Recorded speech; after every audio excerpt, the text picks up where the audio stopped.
I want to stress test you two on two almost opposing things I'm hearing from you. So in blue zones, Yeah. nobody's working out. Yeah. Nobody's tapping into their discipline. Nobody is on a diet, an exercise program, a supplement. They're just living their lives. Mm. And, my central thesis is that longevity is way more a function of your environment than it is a function of your behavior modification. And I know you have this very successful business in XPT. XPT. XPT, which really kind of relies on a program, right? And then you, Laird, and the most powerful things I've heard talking to you today is sunlight. It's good social connection. It is not working out, but kind of playing out, to coin a phrase. I mean, that doing something you love. And none of these sound like they're work. None of them sound like they're a chore.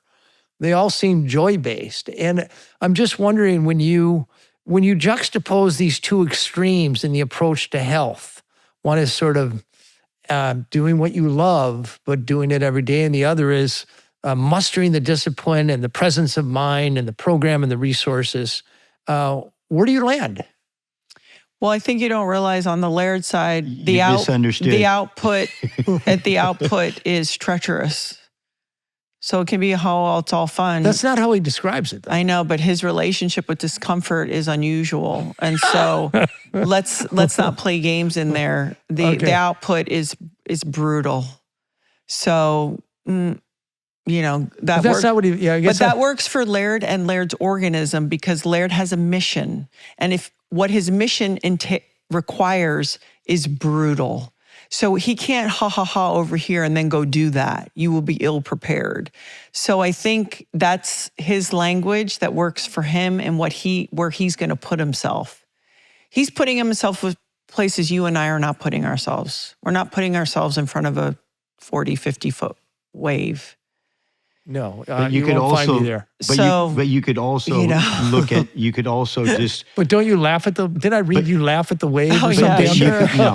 You could. But you could also ask. You could also ask, what is the definition of fun? Yeah, that's true. That's not mine. At the end of the day, that I might find fun in XPT-like activities. Like I actually can enjoy those. Those can be games for me. Like if we pull train or we're lifting or something, I'm going to make it a game. I'm going to make it fun, because I don't want to not have fun. I don't want to make it not fun. If it becomes not fun, that's, I think, for me personally, that's why I'm always changing. Do you ever approach a workout as a workout or as a chore, or is it always fun?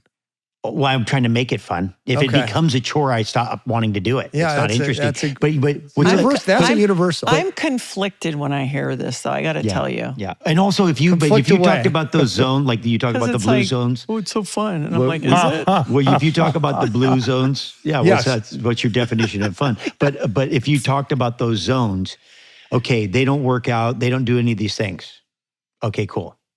But let's put a heart monitor on them. Let's put a walking thing on them. Let's do a thing. Let's see how long they're awake. Let's see all the things. Let's see how much activity that they did within that we wouldn't say they didn't go to a gym, they didn't lift weights, they didn't do a thing. Yeah, but the guy lifted 25 boxes of such and such at the farm, and then this guy went. And I mean, when you look at the output, you would be lucky to find somebody who was training at a gym on a regular basis and living his normal life here in this world that we live in, that would be matched to his physical output per day. Because I have guys that I grew up with that live on farms, and Mr. Kanishi, who lived to 105 and worked in the taro patch, which is like a rice paddy his whole life.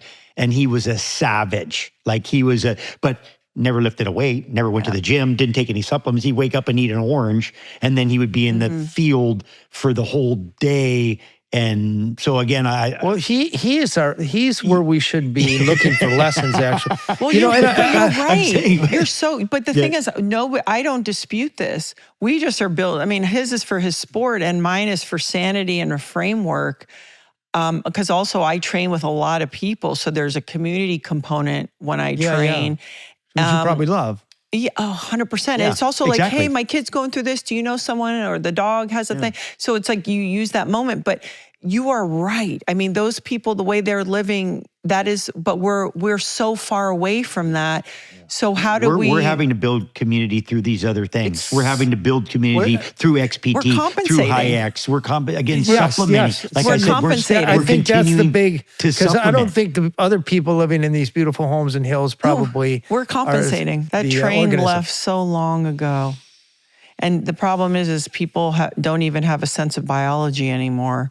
I always say that that's the one thing I love too about learning about biology, because at the minute when you have the impulse to overeat something, you don't have to go, oh, it's wrong, I'm disgusting. It's like, no, of course, that's normal. You don't have to, but it's completely normal.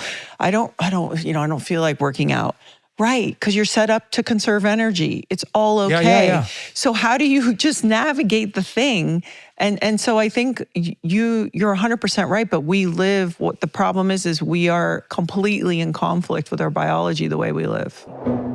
So if you like that clip, there's a lot more where that came from. So hit the like button, subscribe to the channel, ring the bell so you won't miss our new videos as they come out each week.